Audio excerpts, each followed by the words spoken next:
कहा गुरुजी बस 2 वक्त का प्रसाद चाहिए पाने के लिए, जो सेवा दोगे करने के लिए उस सेवा के लिए हम करेंगे। संतों ने कहा जाओ भैया गौ की सेवा करना। अब वो भक्त जाकर के गौ की सेवा करने लगा, संतों के आश्रम में रहने लगा। महाराज बहुत दिन हो गए गौ की सेवा करते करते। एक दिन महाराज एकादशी का दिन आया। अब एकादशी के दिन महाराज संतों के आश्रम में भोजन नहीं बनता है। सब लोग 10 बजे गुरुजी से कहने लगा गुरुजी क्या आज भोजन नहीं बनेगा? गुरुजी कहने लगे बेटा आज भोजन नहीं बनेगा। क्यों? एकादशी है। उसने कहा गुरुजी एकादशी क्या होती, हम तो जानते नहीं एकादशी क्या है। गुरुजी ने कहा आज 11 है, आज के दिन भोजन नहीं बनता है, अन्न नहीं बनता है, फलाहार बनेगा, सबको एकादशी का व्रत करना पड़ेगा। उसने कहा गुरुजी हम नहीं जानते एकादशी क्या होती है। तो गुरुजी कहने लगे बेटा आज तुमको भी एकादशी करनी पड़ेगी, व्रत करना पड़ेगा। उसने कहा गुरुजी देखो हमारे लिए तो भोजन चाहिए, अगर आप लोग हमारे लिए जबरदस्ती से एकादशी का व्रत करवाओगे तो फिर हम द्वादश तिथि नहीं देख पाएंगे कल, इसलिए हमारे लिए तो भोजन चाहिए। अब गुरुजी ने कहा देखो भैया आश्रम में भोजन तो बनेगा नहीं, एक काम करो कि जाओ आटा ले लो, दाल ले लो और जंगल में जाओ, नदी के किनारे भोजन बनाना और अपने आश्रम में राम जी का मंदिर है, पहले राम जी को भोग लगाना, उसके बाद में तुम पाना। जब राम जी पाले उसका भोग तुम लगा ले। सीधा साधा भक्त, सरल भक्त, आटा ले लिया, दाल ले लिया, महाराज जंगल में पहुंचा, नदी के किनारे बड़े सुंदर भोजन बनाए महाराज। इसने भोजन बनाने के बाद बैठा था। अब इसने सोचा कि गुरुजी कह रहे थे कि राम जी को भोग लगाना पहले, और जब राम जी पाले उसके बाद में तो हो राजा राम आइए मेरे राम आइए, मेरे भोजन का भोग लगाइए। राजा राम आइए, बुलाइए सभी लोग, ताली बजाते हुए सब लोग आइए, मेरे भोजन का भोग लगाइए। राजा राम आइए मेरे राम आइए, मेरे भोजन का भोग लगाइए। राजा राम आइए मेरे राम आइए, मेरे भोजन का भोग लगाइए। मेरे भोजन का भोग लगाइए, मेरे भोजन का भोग लगाइए, मेरे भोजन का भोग लगाइए, मेरे भोजन का भोग लगाइए। राजा राम आइए मेरे राम आइए, मेरे भोजन का भोग लगाइए। राजा राम आइए मेरे राम आइए, मेरे भोजन का भोग लगाइए। राम जी अभी तक प्रकट नहीं हुए, राम जी को देर हो गई आने में। तो वो भक्त राम जी से कहने लगा प्रभु आप यहाँ क्यों आओगे जंगल में? अरे आप तो वहां जाते हो मंदिर में जहाँ घंटी होती है, जहाँ अर्घा होता है, यहाँ आचमनी होती है, यहाँ क्यों आओगे? यहाँ पे आचमनी अर्घान आरती यहाँ यही मेहमानी, आचमनी अर्घान आरती यहाँ यही मेहमानी, आचमनी अर्घान आरती यहाँ यही मेहमानी, आचमनी अर्घान आरती यहाँ यही मेहमानी। रूखी रोटी पाओ प्रेम से पियो नदी का पानी, रूखी रोटी पाओ प्रेम से पियो नदी का पानी। राजा राम आइए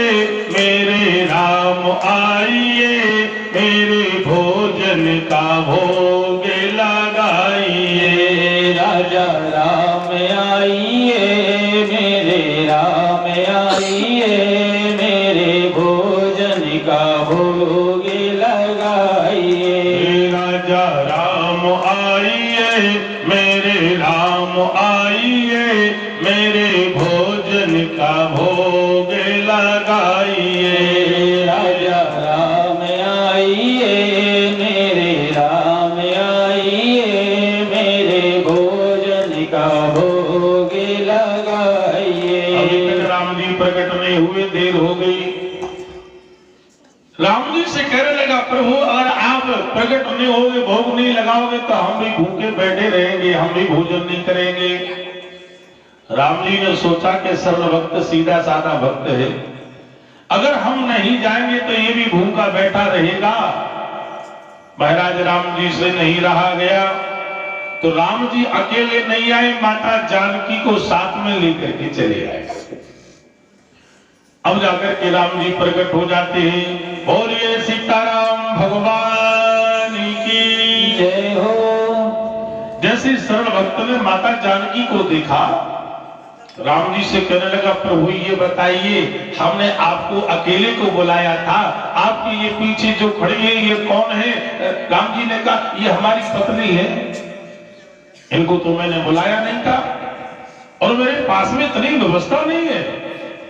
राम जी कहने लगे, भैया चिंता मत करो, तुम्हारी जितनी व्यवस्था है उसी में काम हो जाएगा। अब महाराज पहले तो भोजन इसने अपने सामने परोसा, फिर राम जी के सामने परोसा, फिर माता जानकी के सामने परोसा। अब महाराज सभी लोगों ने भोजन किया। भोजन करने के बाद में राम जी कहने लगे, भैया अब हम चलते हैं। भक्त कहने लगा, थोड़ा प्रभु जल्दी आ जाए करो, हमसे भूख सहन नहीं होती, आप देर लगा देते हो आने में। राम जी कहने लगे, ठीक है भैया जल्दी आ जाएंगे, पर ये बताओ अब की बार कितने लोग आओगे? राम जी कहने लगे, बस तुम्हारे व्यवस्था के हिसाब से आएंगे, चिंता मत करो। राम जी वहां से अंतर ध्यान हो गए। धीरे धीरे महाराज दूसरी एकादशी आई। गुरुजी से कहने लगा, गुरुजी कुछ लोग वहां बढ़ जाते, आटा कम पड़ जाता है, आटे की मात्रा बढ़ा दो। कोठारी से गुरुजी ने कहा, जाओ ये आटे की मात्रा बढ़ा। उस समय जाकर के महाराज वो सुन वक्त जंगल में नदी के किनारे पहुंचा और वहां भोजन बनाया।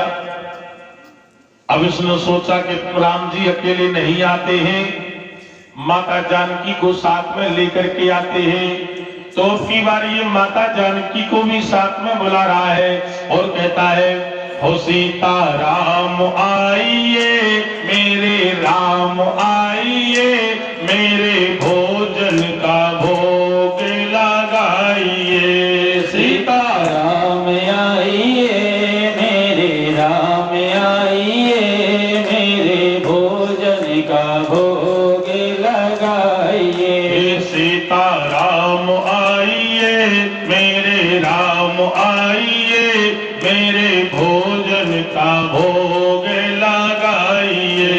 सीता राम आइए मेरे राम आइए, मेरे भोजन का भोग लगाइए। मेरे भोजन का भोग लगाइए। मेरे भोजन का भोग लगाइए। मेरे भोजन का भोग लगाइए। मेरे भोजन का भोग लगाइए। सीता राम आइए मेरे राम आइए, मेरे भोजन का भोग लगाइए। सीता राम आइए मेरे राम आइए, मेरे भोजन का भोग लगाइए। अब की बार राम जी अकेले नहीं आए, माता जानकी को भी साथ में लेकर के आए और लक्ष्मण जी को साथ में लेकर के चले आए। अब सरल भक्त ने जब लखनलाल जी को देखा, लखन जी पीछे खड़े हुए थे। ये सरल भक्त राम जी से कहने लगा, प्रभु ये बताइए तुम्हारे पीछे जो खड़े हैं ये कौन है? इनको तो मैंने बुलाया नहीं। लक्ष्मण जी ने जैसे सुना तो महाराज लखनलाल जी को क्रोध आने लगा। राम जी ने सारा किया, लखन क्रोध मत करना, सरल भक्त है, बहुत अच्छे भोजन बनाता है। राम जी से पूछा बताओ ये कौन है? राम जी कहने लगे ये हमारे छोटे भाई है लखनलाल। उस सरल भक्त ने जैसे लखन जी को नीचे से ऊपर की तक देखा, महाराज राम जी से कहने लगा ये स्वभाव से तो लगते नहीं है कि आपके भाई हैं। राम जी ने कहा नहीं हमारे छोटे भाई है लखनलाल जी, पर इतनी व्यवस्था तो हमारे पास में है नहीं भोजन की। राम जी ने कहा जितनी व्यवस्था है उसी में काम होगा। तो उसने पहले जाकर के महाराज पत्तल अपने सामने परोसी, फिर राम जी के सामने, फिर माता जानकी के सामने, फिर लखनलाल जी के सामने पत्तल परोसी।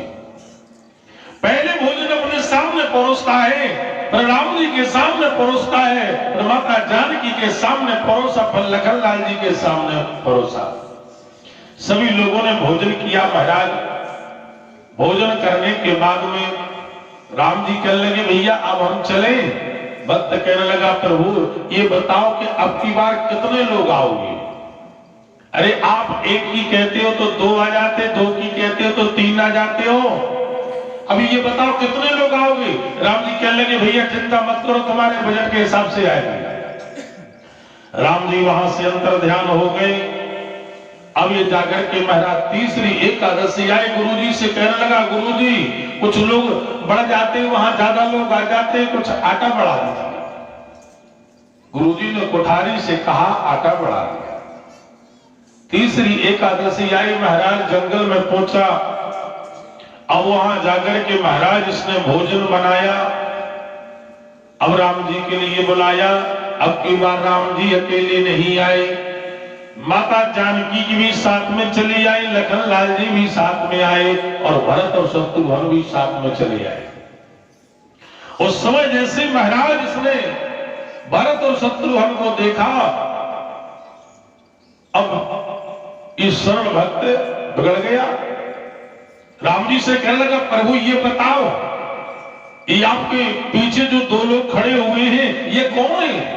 राम जी ने कहा ये हमारे छोटे भाई हैं भरत और शत्रुघ्न।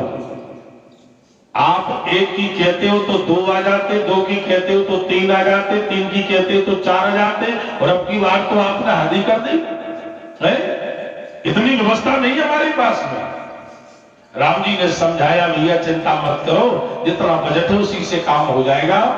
में से कहने लगा तुम्हारे लिए अपने बाप की सौगंध है, बताओ कितने लोग आओगे? अरे एक की कहते हो तो दो आते हो, दो की कहते हो तो तीन आते हो, बताओ कितने लोग आओगे? राम जी मुस्कुराने लगे उसकी सरलता को देख करके। भगवान कहने लगे चिंता मत करो, तुम्हारे बजट के हिसाब से आएंगे। महाराज ये चला, गुरुजी से कहा गुरुजी कुछ लोग और बढ़ जाते, आटा बना दीजिए। पहुंचा महाराज, आटे की पोटली ली महाराज। इसने सोचा कि राम जी सोचते हैं कि हम ही होशियार हैं, हम राम जी से होशियार हैं। अब की बार इसने भोजन नहीं बनाया, आटे की पोटली जाकर के वृक्ष के नीचे रख दी, अब बैठ गया। अब राम जी के लिए बुला रहा है। महाराज जब राम जी को बुला रहा था उस समय राम जी अकेले नहीं आए।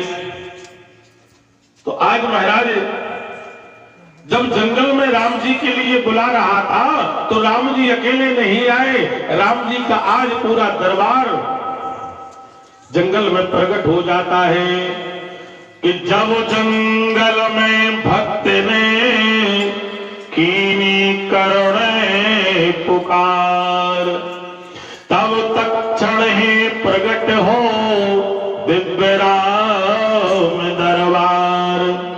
राम बाम दिशि जानकी और लखन दाहिनी ओर। राम जी का दिव्य दरबार आज प्रकट हो जाता है जंगल में। बोलिए राजा रामचंद्र भगवान।